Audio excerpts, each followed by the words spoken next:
லட்சுமி நரசிம்மர் திருக்கோவிலில் மாசிமகம் 3 நாள் தெப்பத் திருவிழாவில் முதல் நாளான இன்று பக்தோசி பெருமாள் ஸ்ரீதேவி பூதேவி சுவாமி தெப்பத்தில் எழுந்தருளி பக்தர்களுக்கு காட்சி தந்து அருள் பாலித்தார்.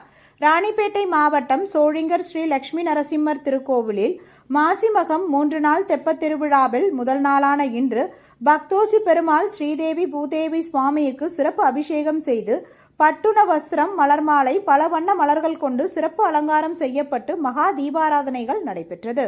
மங்கள வாத்தியங்கள் முழங்க தக்கான் குளத்தில் மலர்கள், மின் விளக்குகள் கொண்டு சிறப்பு அலங்காரம் செய்யப்பட்ட தெப்பத்தில் எழுந்தருளி சுவாமி பக்தர்களுக்கு காட்சி தந்தார்.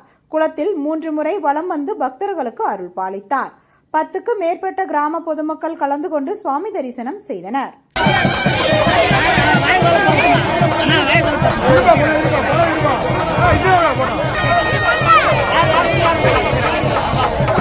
Hey!